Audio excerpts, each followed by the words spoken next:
Hello friends, welcome to the crash course on Indian contract act. और आज हम बात करेंगे फ्री कंसेंट के बारे में। इस वीडियो में हम जानेंगे कि कंसेंट क्या होता है, फ्री कंसेंट क्या होता है और वो कौन से फैक्टर्स होते हैं जो फ्री कंसेंट को विशिएट करते हैं। और उन फैक्टर्स में हम आज बात करेंगे कोएर्जन और अनड्यू इन्फ्लुएंस की, और बाकी की बात हम करेंगे हमारे नेक्स्ट वीडियो में। तो आइए शुरू करते हैं। तो देखिए, सबसे पहले हम इंट्रोडक्शन देख लेते हैं। तो free consent is an essential requirement of a valid contract under section 10 of Indian contract act. हमने सेक्शन 10 पढ़ा था, तो उसमें देखा था कि वो कौन से एसेंशियल्स हैं जो एक अग्रीमेंट को कॉन्ट्रैक्ट में बदलते हैं। उसमें से जो एक one of the major essential था वो था हमारा फ्री कंसेंट। सेक्शन 13 को अगर हम पढ़ेंगे कॉन्ट्रैक्ट एक्ट के, तो उसमें लिखा है कि 2 और more person are said to consent when they agree upon the same thing in the same sense.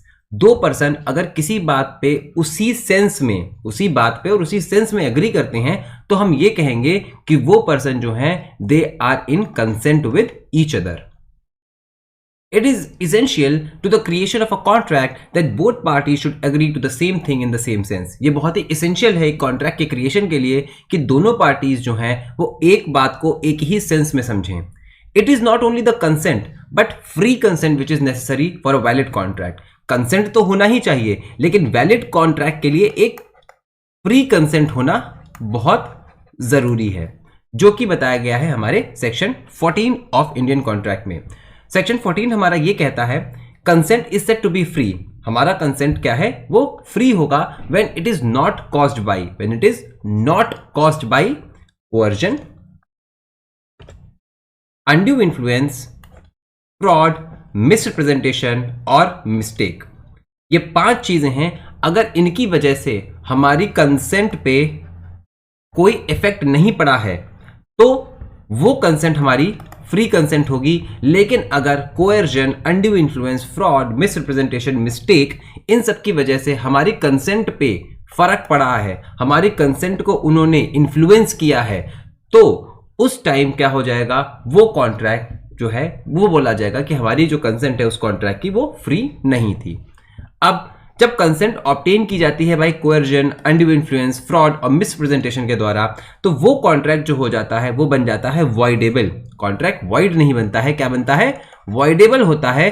और किसके ऑप्शन पे वॉइडेबल होता है, उस आदमी के ऑप्शन पे वॉइडेबल होता है जिसकी कंसेंट को कॉज किया गया है by undue influence, fraud, misrepresentation और मिस्टेक। फॉर एग्जाम्पल ए और बी है, इन दोनों के बीच में कॉन्ट्रैक्ट हुआ है। ए ने बी के ऊपर अनड्यू इन्फ्लुएंस को एक्सरसाइज किया और बी की कंसेंट को ऑब्टेन कर लिया। अब यहां पे ये जो कॉन्ट्रैक्ट है ये बी के ऑप्शन पे वॉइडेबल होगा, क्योंकि बी की कंसेंट को कॉज किया गया है, इसीलिए यहां पे ये जो कॉन्ट्रैक्ट होगा वो बी के ऑप्शन पे क्या होगा, वॉइडेबल होगा। However, when a consent is caused by a mistake, लेकिन अगर कंसेंट को मिस्टेक के द्वारा कॉज किया जाता है तो एग्रीमेंट क्या बन जाता है, वो एग्रीमेंट होता है वॉइड। ओके, तो हम एक एक करके इन जो हमारे 5 फैक्टर्स हैं इनको हम डिस्कस करेंगे। तो सबसे पहले हम बात करेंगे कोएर्जन की। ओके, हमारा जो section 15 of Indian contract act है वो कोएर्जन को डिफाइन करता है एज कमिटिंग और threatening to commit any act forbidden by Indian Penal Code or unlawful detaining or threatening to detain any property to the prejudice of any person whatever with the intention of causing any person to enter into an agreement। कहने का ये मतलब है कि अगर आप किसी person पे कमिट करते हो या थ्रेटन टू कमिट करते हो ऐसा कोई एक्ट जो कि इंडियन पिनल कोड के द्वारा ये बताया गया है कि ये फॉरबिडन है, या फिर आप किसी पर्सन की प्रॉपर्टी को डिटेन करते हो या थ्रेट करते हो डिटेन करने का, किस उद्देश्य से, जिससे दूसरा पर्सन एक एग्रीमेंट में एंटर होने के लिए राजी हो जाए, जिससे कि दूसरा person with the intention of causing any person to enter into an agreement, तो हम कहेंगे कि आपने कोएर्जन का यूज किया है। क्या किया है, आपने कोएर्जन का यूज किया है। इसके साथ सेक्शन के साथ एक एक्सप्लेनेशन भी एडेड है जिसमें ये लिखा हुआ है कि it is immaterial whether Indian penal code is और is not in force in the place where the coercion is employed. कहने का ये मतलब है कि अमेरिका में, यूएस में इंडियन पिनल कोड नहीं अप्लाई होती है, लेकिन अगर आपने वहां पे भी कोएर्जन का इस्तेमाल किया है और बाद में वो केस यहां पे आता है, उस केस का जो चैलेंज किया जाता है वो यहाँ चैलेंज किया जाता है, तो भी उसको हम मानेंगे कि वो कोएर्जन है। ओके, क्योंकि आपने वो एक्ट करने की कोशिश की है which is forbidden by Indian penal code. और ये सेक्शन साफ साफ कहता है कि फर्क नहीं पड़ता इस बात से कि इंडियन पीनल कोड उस जगह पे अप्लाई करती है कि नहीं अप्लाई करती है। व्हाट मैटर्स इज कि जो एक्ट है वो फॉरबिडन होना चाहिए बाय इंडियन पीनल कोड। तो इस डेफिनेशन को पढ़ के हम ये बता सकते हैं कि consent is caused by coercion when it is obtained by, पहला, an act which is forbidden by Indian penal code, और दूसरा बाय डिटेंशन ऑफ प्रॉपर्टी। तो देखिए, act forbidden by Indian penal code, an act which is forbidden by Indian Penal Code if employed for obtaining the consent of the party, it is coercion which vitiates the given consent। अगर आप A और B के बीच में contract है और A B से ये कहता है कि हम ऐसा कोई एक्ट करेंगे या थ्रेटन करता है ऐसा एक्ट करने के लिए जो कि फॉरबिडन है बाय इंडियन पीनल कोड, और उससे वो B की कंसेंट को ऑब्टेन कर लेता है, तो यहां पे ये कहा जाएगा कि उसने B की कंसेंट को कोएर्स किया है, B की कंसेंट को कोएर्स किया है। एंड यहां पे जो बी की कंसेंट है that is not a free consent. It is not necessary that Indian penal code is in the force in the place where the coercion is employed. इसका example, A on board of an English ship on high seas causes B to enter into an agreement by an act amounting to criminal intimidation under Indian Penal Code। मतलब ये दोनों, मान लीजिए A और B हैं, ठीक है, ये दोनों कहां पे हैं, इंग्लिश शिप में हैं और हाई सीज में है, और ए ने बी की कंसेंट को कॉज किया है by exercising criminal intimidation. A afterward sues B for breach of contract at Calcutta. A जो है बाद में बी को सू करता है कि तुमने कॉन्ट्रैक्ट को ब्रीच किया है। ए ने चूंकि कोर्जन यूज किया था, लेकिन उसका एक्ट जो है वो इंग्लिश लॉ के अंडर इनवैलिड नहीं है, लेकिन सेक्शन 506 के अंदर चूंकि वो इनवैलिड है, और हमारा ये सेक्शन कहता है कि फर्क नहीं पड़ता है कि उस जगह पे जहां पे एक्ट कमिट हुआ है वहां पे इंडियन पीनल कोड इन्फोर्स में है या नहीं है, तो क्या हो जाएगा यहाँ पे यही हो जाएगा कि उसने वो एक्ट को कॉज किया है, उसने वो कंसेंट को कॉज किया है थ्रू क्रिमिनल इंटिमिडेशन और थ्रू कोएर्जन, ठीक है, and hence this contract would be voidable at the option of B. In Ranganayak Amma versus Alvar Sethi, the question before Madras High Court was regarding validity of adoption of a boy by a widow. On the death of her husband, the husband's dead body was not allowed to be removed from her house for cremation by the relatives of the adopted child until she adopted the boy.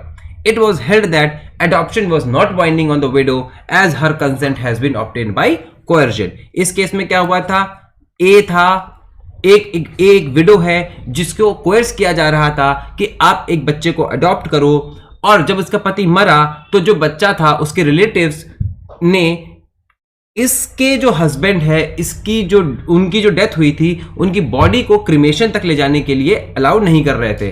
वो ये कह रहे थे कि हम तभी cremation के लिए अलाउ करेंगे जब तक आप इस बच्चे को अडॉप्ट नहीं कर लेते। तो ये जो एक फोर्स किया गया है, इस फोर्स को हम ये कहेंगे कि इस एक्ट में इस जगह पे ए को कोर्स किया गया था अडॉप्शन लेने के लिए, hence the adoption was voidable at the option of A, that is widow. इसके बाद एक और केस है चिक्कन अमीराजू वर्सेस चिक्कम शेषमा। यहां पे ये क्वेश्चन उठा था कि threat to commit suicide would it be coercion, क्या ये कोएर्जन होगा? तो मेजॉरिटी व्यू इस केस में यही था कि हाँ ये कोएर्जन में आएगा with in meaning of this act. अच्छा, ये जो हमारा केस है इसमें एक माइनॉरिटी व्यू भी था, उसमें ये बोला गया था चूंकि थ्रेट टू कमिट सुसाइड कोई एक डायरेक्ट क्राइम नहीं है हमारे इंडियन पीनल कोड में, तो it should not come under the purview of coercion. लेकिन हमारा जो मेजॉरिटी व्यू है उसने ये बोला कि ये आएगा with in meaning of section 15 of the act.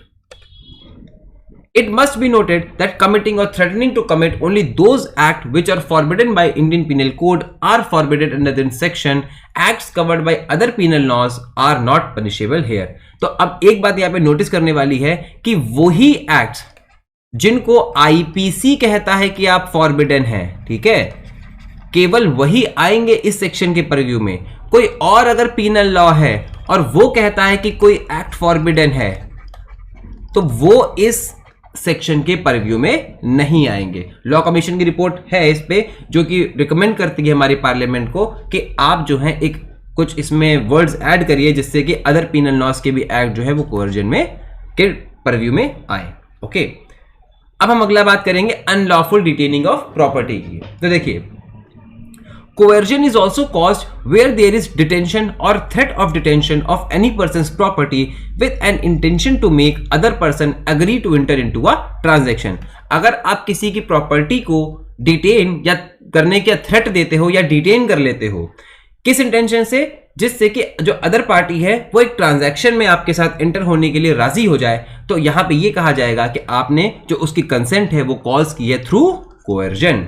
If a person mortgages some articles for consideration in the form of loan to a third person who at the time of its release demands more money, it amounts to coercion and the person is at liberty to file the suit for recovery। Okay, तो यहाँ पे क्या हो रहा है कि आपने क्या कहते हैं लोन के लिए कुछ आर्टिकल दिया, कुछ सामान दिया, ठीक है, एज अ सिक्योरिटी, और जब आप उस लोन को छुड़ाने गए तो वो अगला बंदा कह रहा है कि नहीं इतना पैसा नहीं, इससे ज्यादा पैसा मुझे चाहिए, तो यहां पे ये जो एक्ट है उस बंदे का, दैट वुड बिकम कोएर्जन। ये क्या होगा?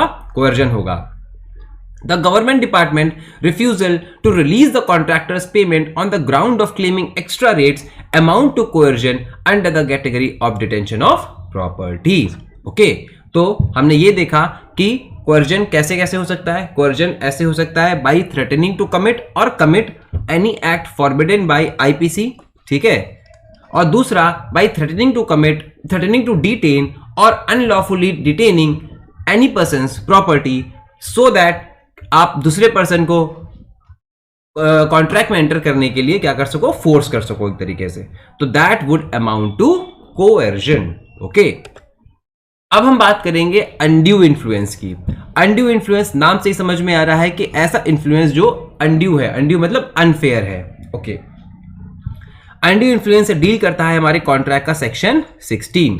सेक्शन 16 क्या कहता है? तो देखिए, सेक्शन 16 का ये पहला पार्ट है। ओके, पहला पार्ट ये कहता है कि a contract is said to be induced by undue influence where the relations subsisting between the parties are such that one of the parties is in a position to dominate the will of other and uses that position to obtain an unfair advantage over other।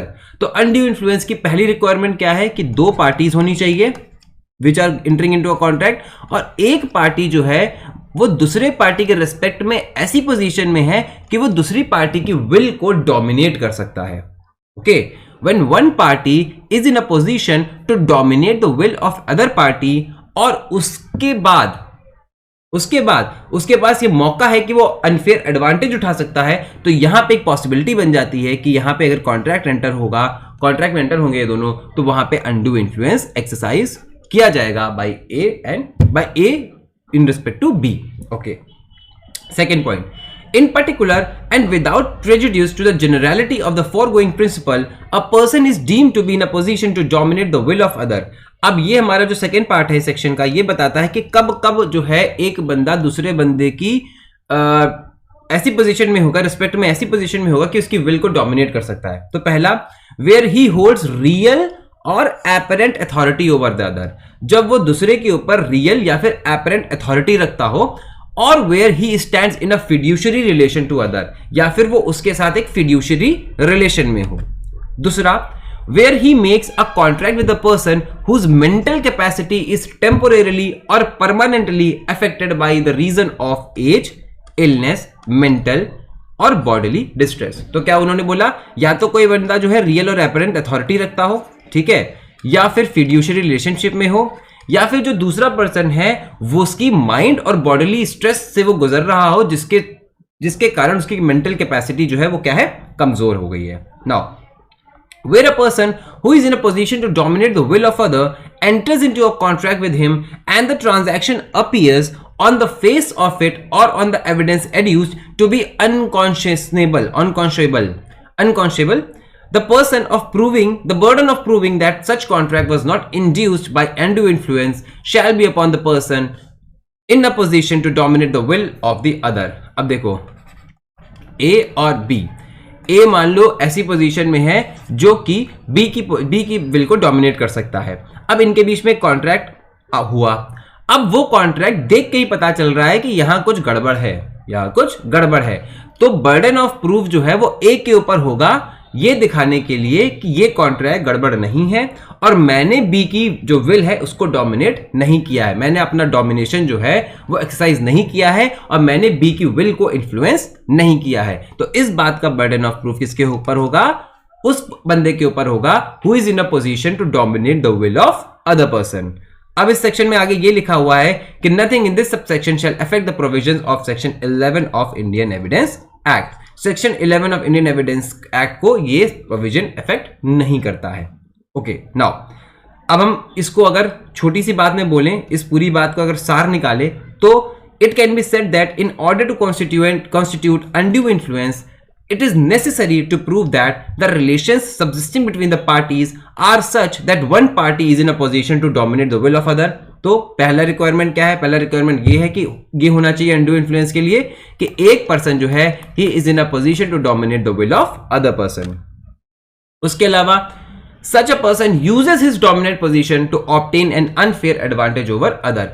और dominant position में तो वो person है ही, साथ में वो use भी कर रहा है उस डोमिनेंट पोजीशन को दूसरे बंदे के ऊपर, जिससे कि वो एक अनफेयर एडवांटेज ले सके इन दैट ट्रांजैक्शन और अंडर दैट कॉन्ट्रैक्ट। ओके, तो हम बात करते हैं पहले able to dominate will of another. इसको हम देखते हैं इसका मतलब क्या होता है। तो देखिए, sometimes one of the parties to the contract may be in such a dominant position in relation to the other that he has a peculiar opportunity of exercising that position to the prejudice of the other party. If the dominant party takes an undue advantage of his position in procuring a contract to the detriment of other contracting party, the contract is voidable at the option of the party whose will is so dominated. In the following cases, a person is deemed to be in a position to dominate the will of other. तो यहां पे ये कहने का मतलब है कि अगर एक पार्टी, जो कि हम बार बार बोल भी चुके हैं कि एक पार्टी अगर जो है दूसरी पार्टी की कंसेंट को या फिर विल को इन्फ्लुएंस करने की पोजीशन में है, तो हम ये कहेंगे कि वो पार्टी जो है वो दूसरे की विल को डोमिनेट करने की पोजीशन में है। अब फॉलोइंग केसेस हैं, ठीक है, आगे हम कुछ केसेस को डिस्कस करेंगे जहां से ये हमको लगेगा, यहां पे पता चलेगा कि एक पर्सन जो है वो दूसरे पर्सन की विल को डोमिनेट कर सकता है। जैसे पहला, जहां पे one person A is in a position of real and apparent authority over B, ठीक है, real और apparent authority की बात हुई है। तो देखो, if a person has an authority over the other contracting party, it is expected that he would not abuse the authority to gain an undue advantage from the other. An employer may be deemed to be having an authority over his employee, an income tax authority over the SSC, a police or judicial officer over the accused, or a licensing authority over the licensee। मतलब जैसे कि police वाला हो गया और criminal हो गया, accused हो गया, तो इनके बीच में क्या है, पुलिस वाले के पास जो है वो एक्यूज को लेके एक रियल और अपेरेंट अथॉरिटी है। ओके, तो अगर वो इस अथॉरिटी को यूज करके इसको एक अनकॉन्शनेबल बार्गेन में ले आता है, तो क्या माना जाएगा यहां पे कि A is in a position to dominate the will of B, and ये जो बार्गेनिंग है ये अनकॉन्शनेबल है, तो यहां पे क्या है, ये डीम कर लिया जाएगा कि अनड्यू इन्फ्लुएंस का इस्तेमाल हुआ है। ठीक है, दूसरा क्या हो सकता है? दूसरा हो सकता है फिड्यूशरी रिलेशन। फिड्यूशरी रिलेशन का मतलब होता है relationship of confidence and trust. Where a person reposes confidence in the other, it is expected that he will not be betrayed. वो expect करता है कि वो betray नहीं किया जाएगा, उसको धोखा नहीं मिलेगा। If a person betrays the confidence and trust reposed in him and gains an unfair advantage over the other party in any contract, the suffering party has an option to avoid the contract. तो अगर एक person जिसके पास fiduciary relationship में है वो दूसरे के साथ, और वो उस चीज का एडवांटेज उठाता है और दूसरी पार्टी की विल को वो क्या कर लेता है, इन्फ्लुएंस कर लेता है, तो यहाँ पे क्या कहा जाएगा, यहाँ पे जो दूसरी पार्टी है, दूसरी पार्टी के पास ऑप्शन होगा कि वो उस कॉन्ट्रैक्ट को अवॉइड कर सके। The principle of undue influence applies to every case where influence is acquired and abused, where confidence is reposed and betrayed. अब एग्जाम्पल क्या है फिड्यूशरी रिलेशनशिप के, जैसे कि पेरेंट और चाइल्ड का हुआ, हस्बैंड एंड वाइफ का हुआ, मास्टर एंड सर्वेंट का हुआ, मेडिकल अटेंडेंट एंड पेशेंट का हुआ। तो ये सारे जो रिलेशंस होते हैं ये किस पे डिपेंड करते हैं? ये डिपेंड करते हैं कॉन्फिडेंस एंड ट्रस्ट पे, और जिसके रेस्पेक्ट में कॉन्फिडेंस एंड ट्रस्ट है, ठीक है, अगर वही बंदा आपके ट्रस्ट को तोड़ के और क्या कहते हैं अनफेयर एडवांटेज उठा लेता है अंडर अ कॉन्ट्रैक्ट, तो फिर क्या बोला जाएगा कि that contract has been caused due to undue influence. उसके अंदर जो कंसेंट है वो कैसे कॉज हुई है? Due to undue influence. उसके बाद हम बात करेंगे मेंटल डिस्ट्रेस की।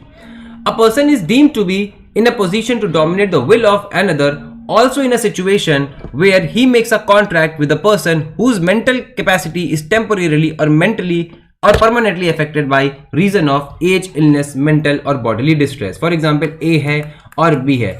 B की ऐसी पोजीशन है कि वो जो है मतलब उसकी मेंटल कैपेसिटी अभी थोड़ी सी सही नहीं है, वो चाहे एज की वजह से हो सकती हो, इलनेस की वजह से हो सकती हो, मेंटल या बॉडीली डिस्ट्रेस की वजह से होती हो, और ए जो है वो पर्सन है जो कि इसकी ख्याल रख रहा है या फिर इसके वो प्रोटेक्शन में है।